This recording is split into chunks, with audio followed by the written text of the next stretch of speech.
বৃহস্পতিবার সকালে রাজ্য সরকারের পরামর্শদাতা সংস্থা আইপ্যাকের দপ্তরে হানা দেয় ইডি। পাশাপাশি আইপ্যাকের কর্ণধার প্রতীক জৈনের বাড়িতেও হানা দেয় ইডি। আর সেই ঘটনার প্রতিবাদেই রাস্তায় নেমেছে তৃণমূল কংগ্রেস। পূর্ব বর্ধমান জেলার মেমারির মন্তেশ্বর বিধানসভার অন্তর্গত সাতগেছিয়াতে একটি প্রতিবাদ কর্মসূচি করল মেমারি ২ নম্বর ব্লক তৃণমূল কংগ্রেস।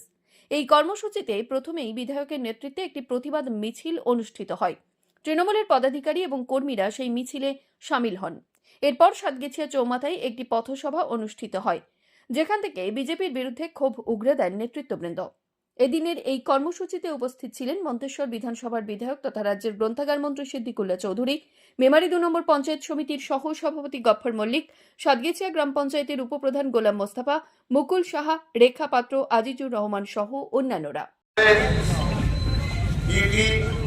কেন্দ্রীয় এজেন্সি তৃণমূল দলের ইলেকশন বিষয়ক যে সহায়তা আপনার দল দিচ্ছে, সেই এজেন্সিকে প্রতীক জয়ন তার বাড়িকে অফিসকে ঘিরে একটা তাণ্ডব সামনে দেখা গেছে এবং প্রতিটি রাজনৈতিক দল বা ব্যক্তি তারা ব্যক্তিগত বা সমষ্টিগত কাজে সাহায্য নিতেই পারে, এটা কোনো অন্যায় কাজ নয়। ডাক্তারের কাছে আমার ডুপ্লিকেট প্রেসক্রিপশন আছে কি, কোন এজেন্সির সাথে আমার আর্থিক লেনদেন, তার সাথে বহু চুক্তি আছে, অথবা কারোর সাথে জমি জমার লেনদেন আছে, এটা দুনিয়ায় বেঁচে থাকলে হয়।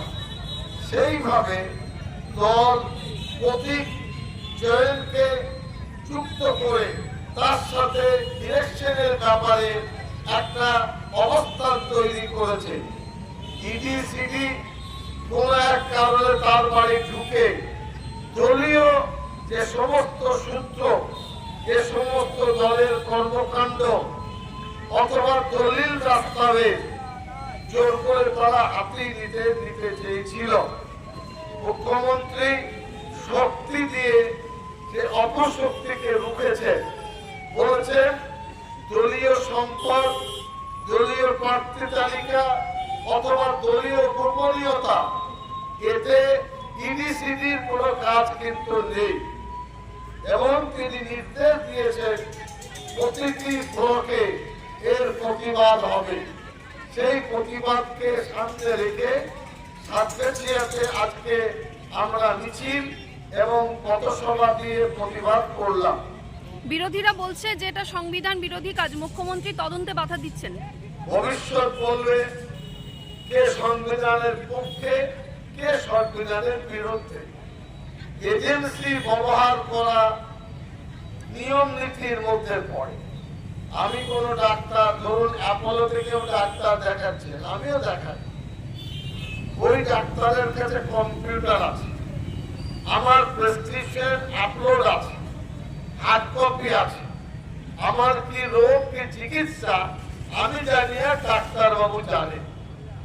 কেউ বা কোন শক্তি ডাক্তারের সাথে আমার যে আদান প্রদান, সেটা যদি কেউ হাতিয়ে নেয়, আমারও ক্ষতি হবে, ডাক্তারেরও ক্ষতি হবে। ঠিক প্রতীক জয়নকে ওইভাবে একটি এজেন্সি তাকে দিয়েছে যে রাজ্যের ভোটের কৌশলী হিসাবে আপনাকে আমরা চাইছি, এর আগে অনেক জায়গায় করেছে, আপনি আমাদের পাশে দাঁড়ান, আমাদের তথ্যগুলো আপনারা রাখুন, আমরা কর্মব্যস্ততায় যখন যেমন দরকার সেটা দেব। মুখ্যমন্ত্রী যে কাজ করেছে, দলীয় দলিল দস্তাবেজ কাগজপত্র দিয়েছেন, বাকি প্রতীক চয়নের ব্যক্তি কি কেন সেটা ইডি সিডি জানবে, মুখ্যমন্ত্রী সেদিকে জাননি।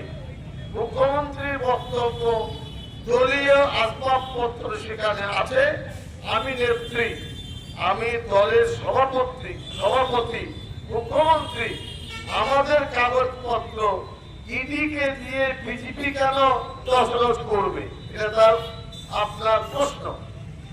সরাসরি কোন দলের অভ্যন্তরীণ বিষয়ে নাক গলানোর অধিকার তো নেই। কেউ কিছু ভুল করেছে সেটা আদালতের ব্যাপার, কিন্তু আমাদের নথি কেড়ে নেওয়ার অধিকারটা তাদের কে দিয়েছে? এই কারণে তিনি সরব হয়েছেন, দলীয় কর্মীদের বলেছেন আপনিও সরব হন। এখন ব্লক পর্যায়ের প্রতিবাদ, এখন প্রতিটি অঞ্চলে এই প্রতিবাদের সুর আমরা চল। অনন্যা সাত্রাপাল ও মৃত্যুঞ্জয় যশের রিপোর্ট, সংবাদ আজকে নিউজ।